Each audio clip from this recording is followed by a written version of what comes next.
हाँ, ये जो चित्र है, जी। ये महारास का है। ओके। महारास मतलब जो वृंदावन में रास यूँ तो होती ही रहती थी, हाँ। आज भी निधिवन में होती है। निधिवन, जी। हाँ, तो उस वृंदावन की रास का ये महत्व है कि शरद पूर्णिमा, शरद मतलब मास जो आता है जी, हमारा, नवंबर में, जी। हाँ जी, जी। तो उस मास की जो पूर्णिमा आती है वो शरद पूर्णिमा कहलाती है। जी। उस समय चाँद की चाँदनी से मानो अमृत रस बरसता है जी। और वो हर एक जगह अमृतमय करता है और भावों में भी ये प्रेम के भावों का नव संचार करता है। जी। तो वो जो रास है, ऐसे हम जैसे पंजाब में भी और जगह भी का भी मुझे पता नहीं, लेकिन नॉर्थ का पता है जी। कि इस समय हम लोग खीर बनाते हैं जी, चाँदनी और में। रात में रखते हैं, हाँ, जी। रात में रखते हैं कि वो चाँदनी से मानो सवेरे वो अमृत हो जाता है तो जी। प्रसाद बँटता जी, है। जी, तो बिल्कुल। इसी रास में हाँ। जो है वो आप देखो जितनी गोपियाँ हैं, जी। उतने ही कृष्ण रूप दिखाई दे रहे हैं। बिल्कुल। तो सब गोपियों को होता था कि कृष्ण मेरे साथ नाच मेरे करे, साथ मेरे साथ में, करे। हाँ। तो इस महारास में कृष्ण इतने रूप धारण कर लेते हैं हाँ। कि वो, तो इसके बारे में एक और भी बात है जी। कि रास के बारे में शिव को बड़ी वो हुई अच्छा। जिज्ञासा एक बार ओके। कि सुना है बड़ी महारास होती है वृंदावन में। जी।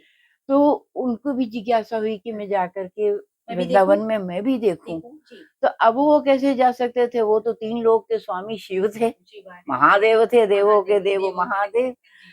आदिदेव। जी। तो अब उन्होंने क्या किया, उन्होंने गोपिका का रूप बना करके रास में शामिल हुए। अच्छा, ऐसे वो बात, जी। गोपिका का रूप बना करके शामिल हुए। हाँ। भगवान ने तो पहचान लिया ये तो शिव हैं।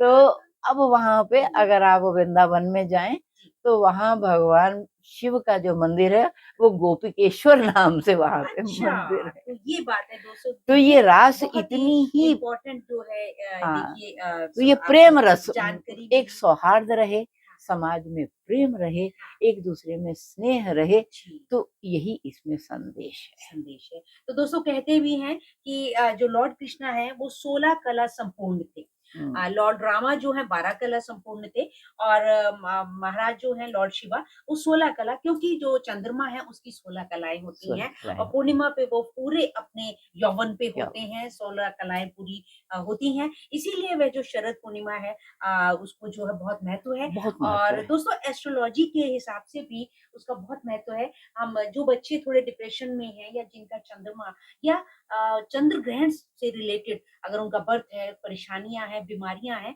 तो उसमें हम बताया भी करते हैं कि आप ऐसी खीर बना के रखें रात भर और उसको फिर उस बच्चे को उसमें उसको पान दें, कराएँ पान उसका, कराया जाए, तो सोम रस उसमें आ जाता है, आ तो जाता है। उससे जो है उसकी चंद्रमा जो है मजबूत होते हैं और शुभकारी होता है। तो बहुत ही खूबसूरत। तो मैं बहुत देर से जब हम बातचीत चर्चा कर रहे थे मैडम से, तो मैं पेंटिंग देख रही थी सतत, तो मैंने कहा मैं लास्ट में ज़रूर बात करूँगी। तो ये देखिए बहुत खूबसूरत आपको जानकारी अब प्राप्त हो देखिए रही है। जितने गोपियाँ हैं उनके साथ सबके साथ कृष्ण रूप है कृष्ण, और अलग असली कृष्ण रूप कहाँ है? ये है बीच में सेंटर राधा के साथ। राधा कृष्ण है। राधा कृष्ण है। तो ये बहुत खूबसूरत तो अनुभूति, अभिव्यक्ति का बहुत ही खूबसूरत संगम, बहुत ही खूबसूरत एक पेंटिंग प्रेम का और आप यहाँ संदेश देख सकते हैं इसमें, चंद्रमा यहाँ पे है, चंद्र में फुल है, रात पूरी है पूरी पूरी। अरुणिमा में है और हाँ, पेंटिंग बनाने वाले की भी देखिए इमेजिनेशन कितनी खूबसूरत बहुत सुंदर है। और बहुत ही प्यारी। रासानाम समूह इति रासा। दोस्तों ये एक बहुत खूबसूरत श्लोक है कि ग्रुप में किया गया नृत्य, रासों में रास है, महारास है। आपने महारास सुना होगा, रासलीला लॉर्ड कृष्णा की। तो जैसा कि हमने बात करी है, हमने पेंटिंग की, तो मित्रों आप सभी जानते हैं कि आपने सुना भी होगा कि निधि वन में जो है आज भी लॉर्ड कृष्णा जो है रास करते हैं, विहार करते हैं। जब रात्रि में वहां पर पान और साज सज्जा से सभी जो है रख करके मंदिर को क्लोज कर दिया जाता है, तो उसके बाद में सुबह जब उठते हैं, आचार्य जी जब आते हैं, तो वो देखते हैं कि ऐसे लगता है कि लॉर्ड कृष्णा स्वयं विराजे थे, पान खाया हुआ होता है।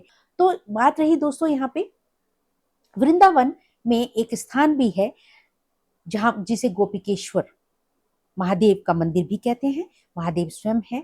तो वहां जैसा कि आपने मैम से सुना था, तो जहां पर आकर के लॉर्ड शिवा ने जो है गोपी का रूप धारण किया और उस रास को देखा।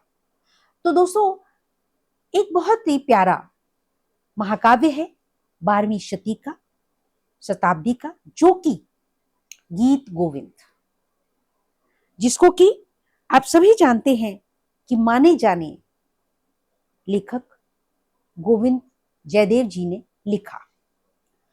दोस्तों इसके बहुत क्रिटिक्स भी हैं, लेकिन मित्रों यहाँ गीत गोविंद को जब आप देखते हैं तो वह एक्चुअल में वास्तविक रूप में लॉर्ड कृष्णा के स्वरूप का चारित्रिक चित्रण बहुत ही अपनी खूबसूरत लेखनी से उन्होंने किया है।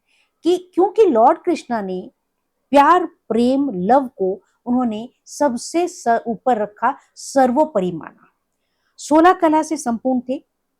उन्होंने कहा मर्यादा होनी चाहिए, बिल्कुल है, और संतोष होना चाहिए, इंसान में एक्टिविटी होनी चाहिए, यश होना चाहिए, वीरता होनी चाहिए, शौर्य होना चाहिए, सब कुछ होना चाहिए, लेकिन प्रेम को लॉर्ड कृष्णा ने सबसे ऊपर रखा और माना और उसको बहुत ही मर्यादा से संपादित किया। सबसे बड़ी बात यह है। तो गीत गोविंद में जयदेव जी ने उसको अपनी लेखनी से बहुत ही खूबसूरत रूप से चित्रण किया है। राधा और कृष्णा के विहार को, प्रेम को, फिर विरह को, अनुग्रह को, और उसके बाद में फिर पुनर्मिलन, विरह भी हुआ और उसके बाद पुनर्मिलन। तो इसको उन्होंने अपनी लेखनी से जो है उसे जीवंत किया है। ये महाकाव्य जो है कालजयी है, तो आज भी उपलब्ध है। आप, मैं चाहूंगी कि हमारे श्रोता, हमारे देखने वाले, हमारी झलक, हमारी फैमिली के लोग गीत गोविंद को अगर संभव हो तो जरूर पढ़ें। बहुत सुंदर महाकाव्य है।